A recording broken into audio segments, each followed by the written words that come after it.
Hello, welcome to another episode of Full Circle with me, Onyx. And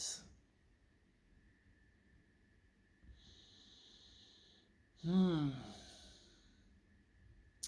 today I just kind of want to talk about spirituality and how toxic it really is. Once again, I probably said it a million times, but it's just like every day it just seems to be more in my face, more in my face. How backwards and toxic it is because people can't separate religion from spirituality. And I was watching a video, someone was like channeling, and they thought they were channeling Yahshua. And I'm like, okay, whatever.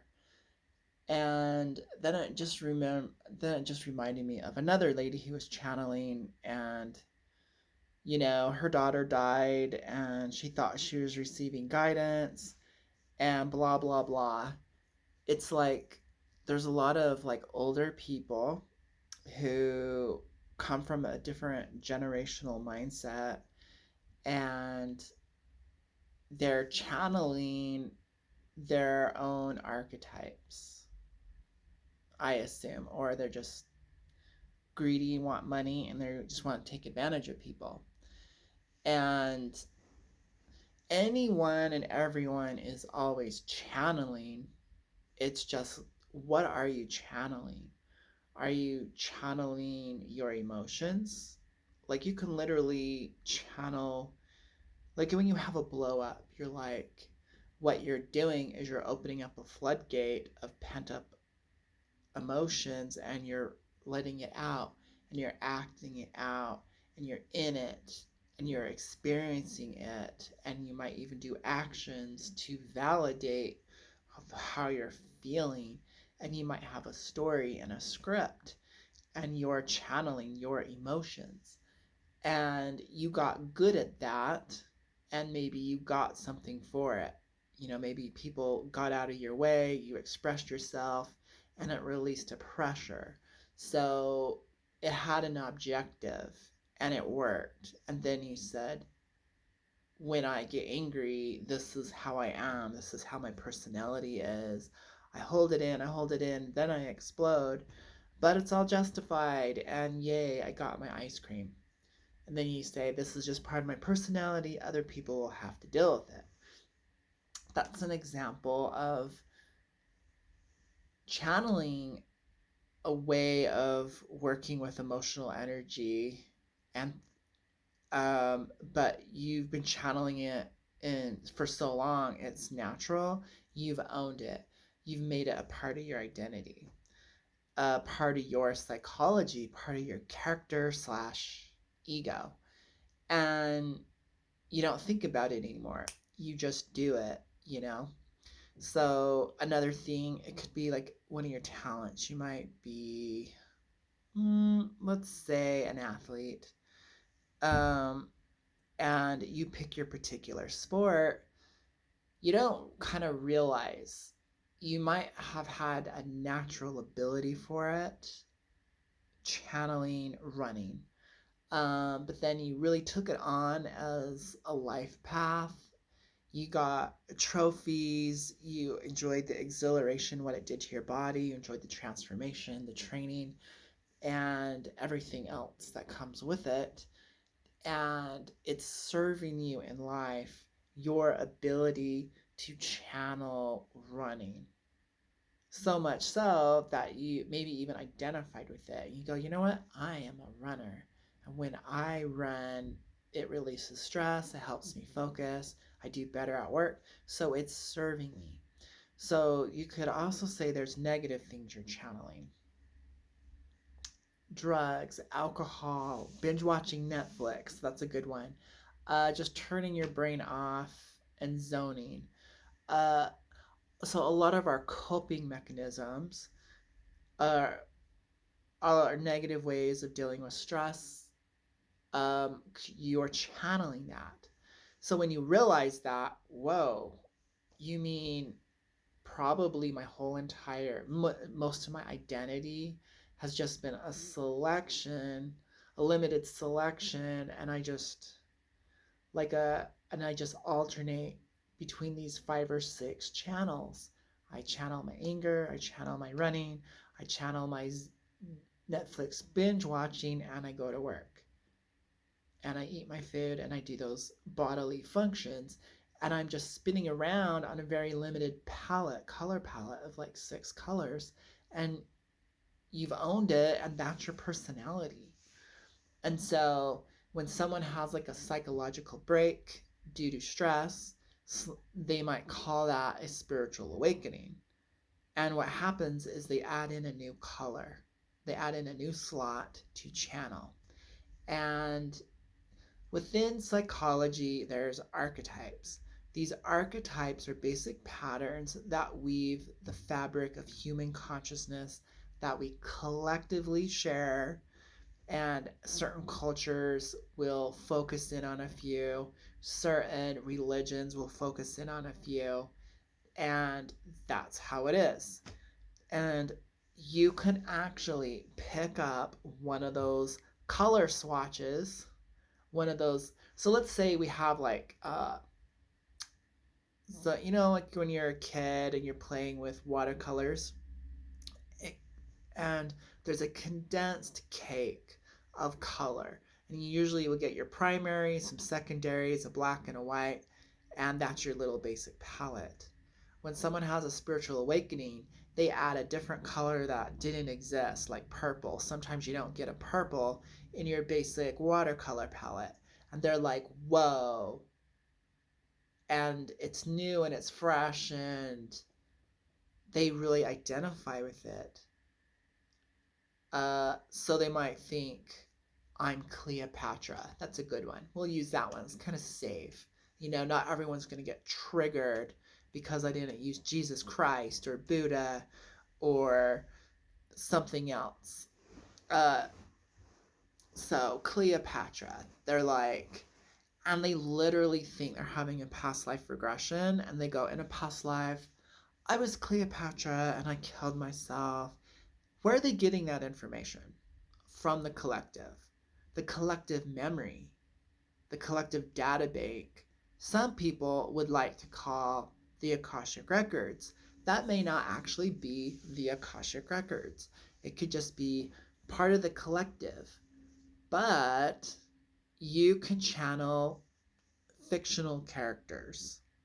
How is that possible? Like a hologram, the character has a life, it has a story, it has a history, just like a human being. And so, in a weird way, all we are is stories with a beginning and an end, and then we're bleeped out, kind of the 3D existence. There is a blank page.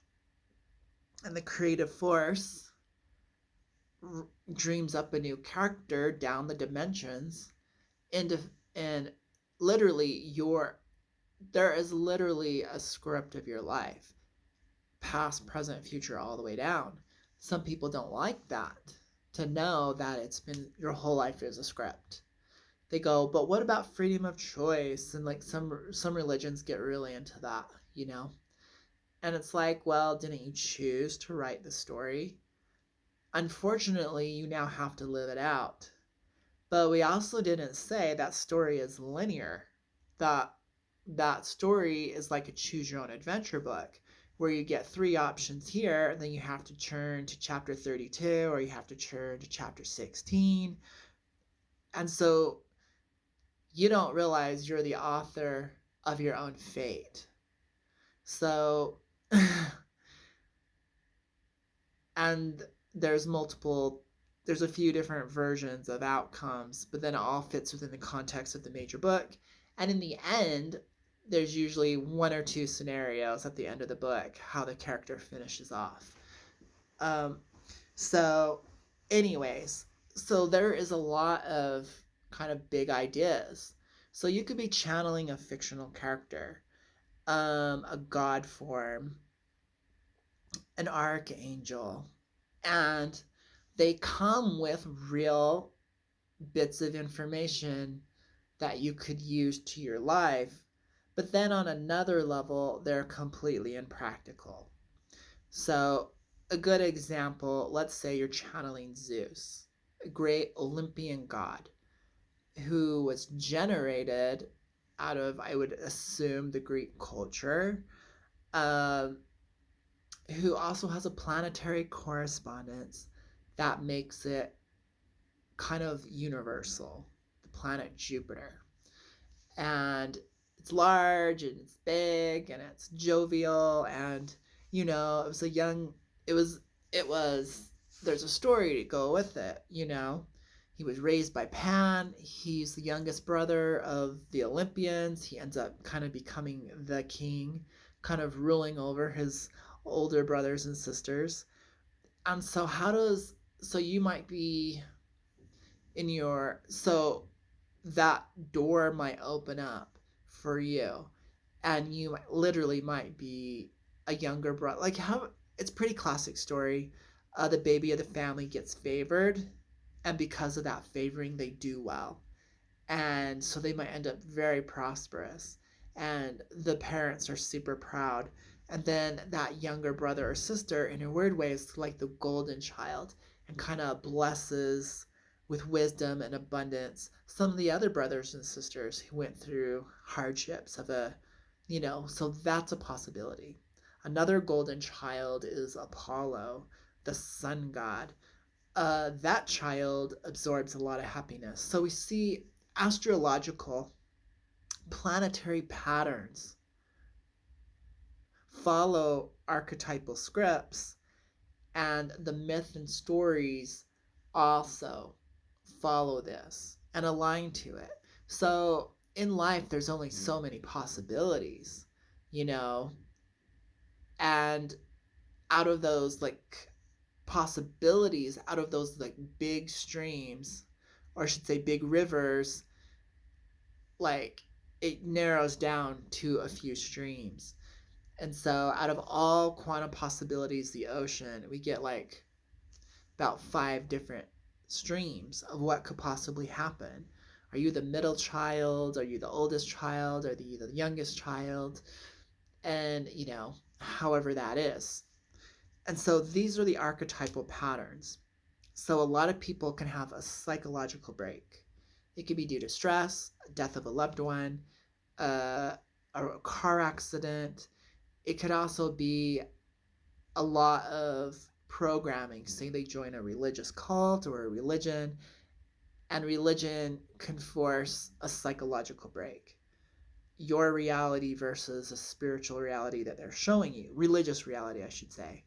And all of a sudden, you have a vision of Jesus Christ and you believe you're saved. And how does that happen?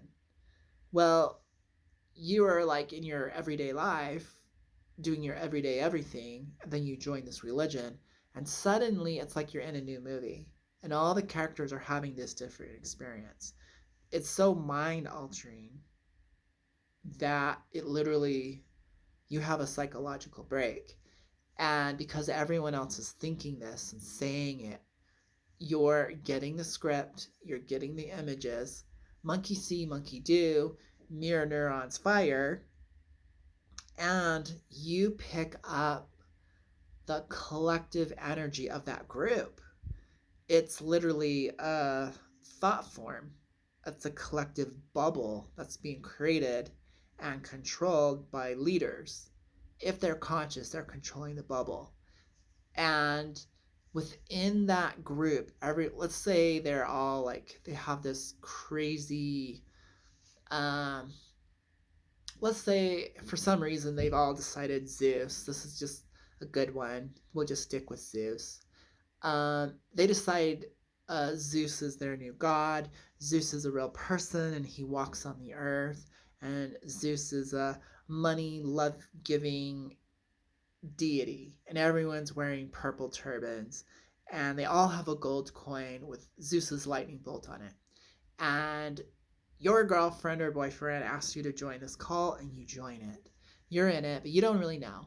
But you walk in and you feel all this energy. You see the bright purple, and your mind is fascinated. this isn't like corporate America where people might be wearing suit and ties of various colors. No, everything's uniform. Everyone's bowing. They're bowing to the astrological sign of Sagittarius.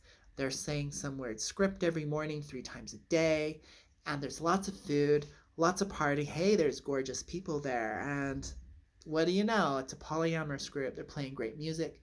It's very stimulating, and it's so juxtaposed to your everyday life, and it's so stimulating. Your mind has a psychological break. What's going on? So all these people who've been in this cult, there's this image of Zeus in their head, and they see this beard, they see this gorgeous body, and you know, and he's always passing out gold coins from this painting that's been in their little worship hall for, let's say, the last 5 years. That image is in what? Over 100 people's minds, and they're all together. Now you're there. You are going to absorb that image. And let's say you've never really seen it, but all of a sudden you're doing your little prayer, you're bowing down, and you see this Zeus image, and he's gold coins, and that's your first initiation. And you're like, wow, I had an experience with Zeus, and it felt really good, and he was giving me a golden coin. And and then the leader comes over and gives you a gold coin. Like, holy shit, a solid gold coin with Zeus on it. Now you link it to your psychological break. The break opens up, and what happened was you got an image and some of the emotional power of the group seeped into your own mind. Your boundaries, your barriers have been broken down enough. And it was so different than your everyday life that it's like you're in a different swimming pool altogether. And that's how you absorb an image. And you can have like a coming to Jesus moment. You can have a coming to Zeus moment. And you're like, I really believe it because I didn't manufacture that image, nor those intense spiritual feelings. Your world is rocked, and suddenly you believe in spirituality. You didn't know enough psychology. You didn't know anything about groups, mass group thought forms. You didn't know about group mind control. You didn't know you didn't take a class, you didn't read the book in it. And so that's a real thing. And so a mascot, so flags, or is one way for everyone to focus on a similar symbol and saying the Pledge of Allegiance. It used to be required in school. I pledge allegiance to the flag of the United States of America and to the republic for which it stands, one nation, under God, something, something, amen. I think that's what it was. And you had to say that every morning when you went to school. Just like when you go to church, you say a prayer. And when you say prayers over your food, that's 3 times a day. And you're supposed to be thinking of images of whatever religion that is. And so what's happening is you're creating a reservoir. You're literally creating a neurological link to the image, to the words. There's linguistic programming is a real thing where the way you speak and the way you hear things and the way you speak and hear things back create neurological links. Neural language programming. It programs you. You can program yourself through positive affirmations and mantras. So neural language programming actually comes out of occult science. So all of our brainwashing techniques, in a weird way, come out of that. But they're also very natural because occult comes out of shamanism and it's the science of the mystical experiences, but it's also the science, the biological and the mathematical and all sorts of stuff and the chemical. So when you put it all together, you get advanced occult science. So psychology comes out of the occult. Is the occult bad? No, it means hidden. What is it hidden from? our everyday senses, what you see, what you get. So one layer more deeper, you're into the occult. 5 layers deep, you're heavy into it.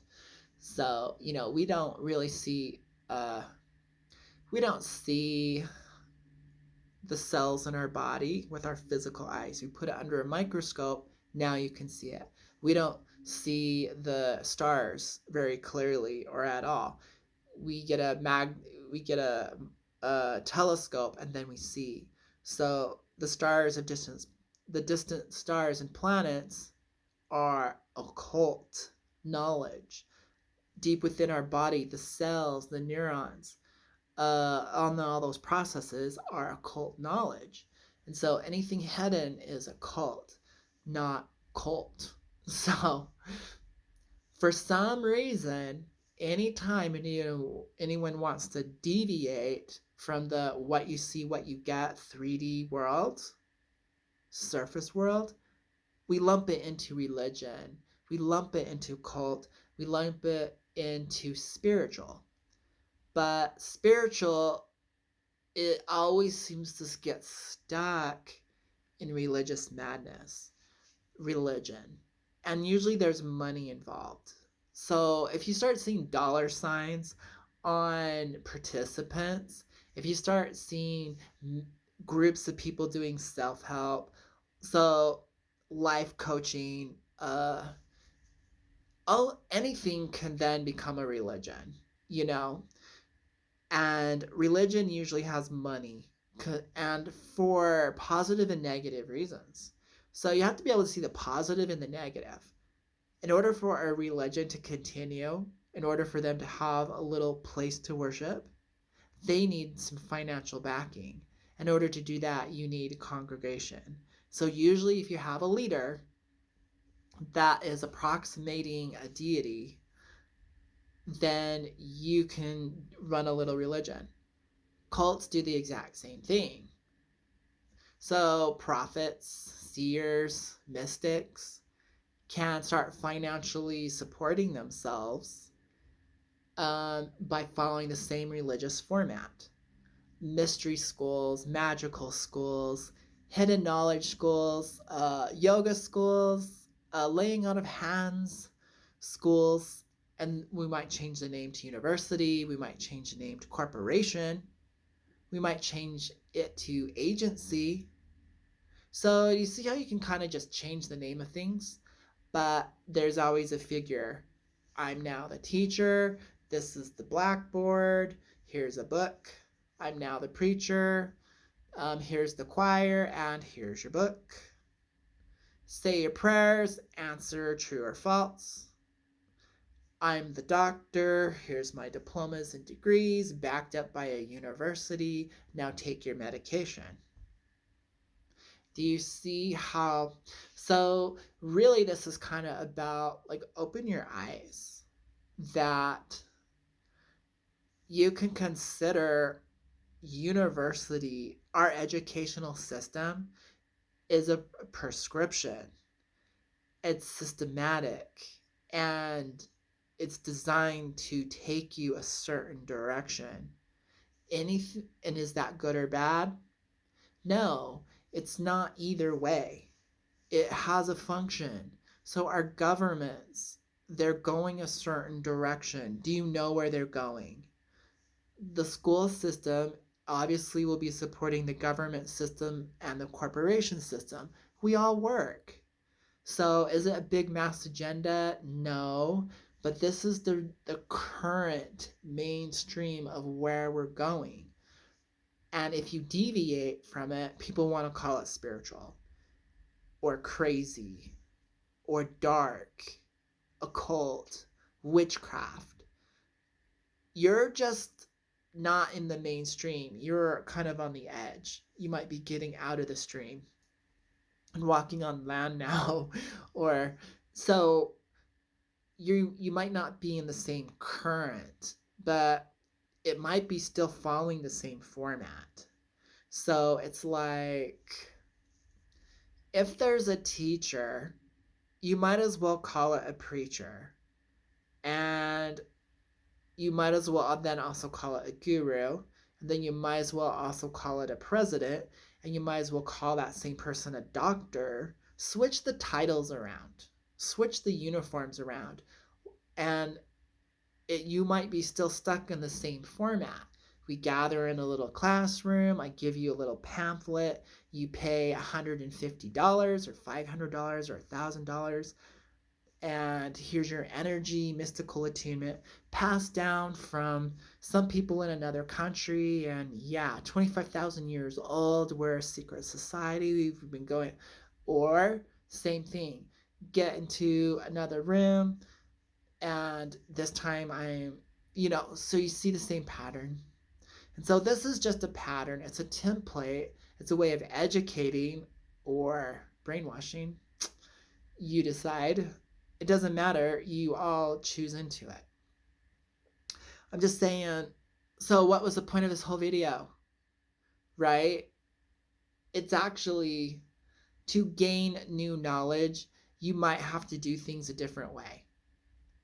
And so I really think spirituality starts off with getting center and present and opening up your mind and being receptive and to channel just energy.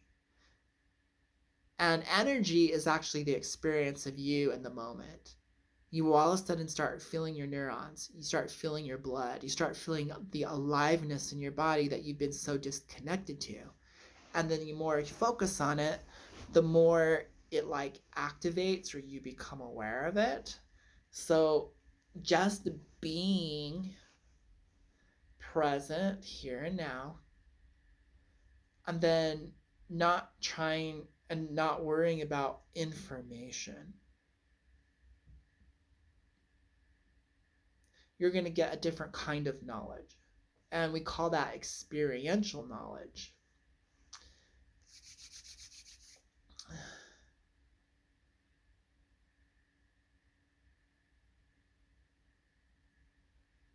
It's kind of like emptying your mind, because you're not going to listen to words. If you get words, you're crazy.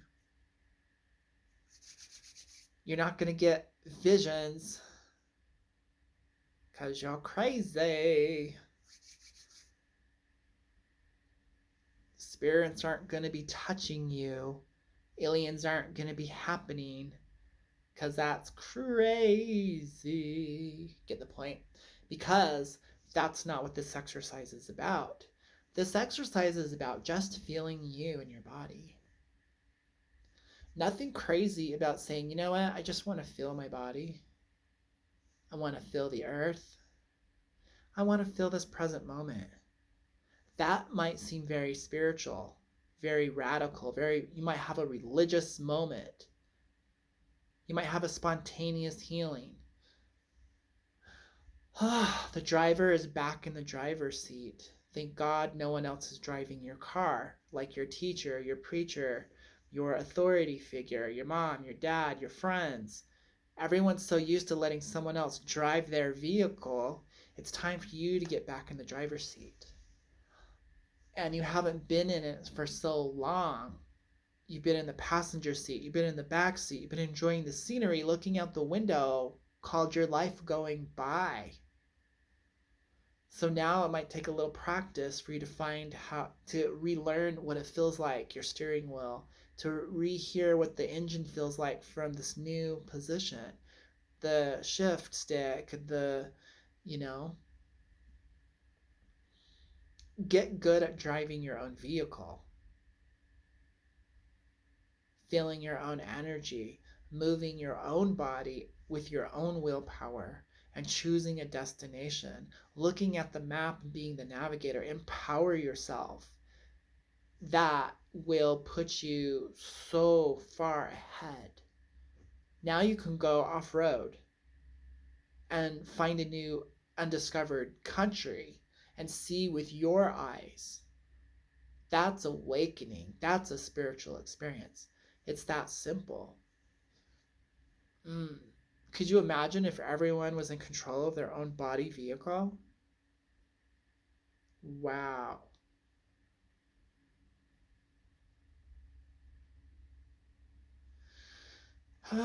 So that's what this video is about. You have the power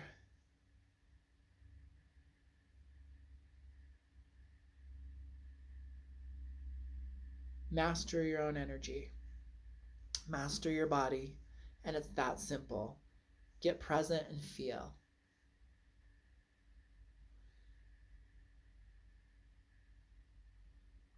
Open your mind, open your heart, open your body. Be here now. Be present. That is spirituality. That is spiritual. No one can take that away from you. It's automatic. You've just been sitting in the back seat wondering how it's all working. Get in the driver's seat.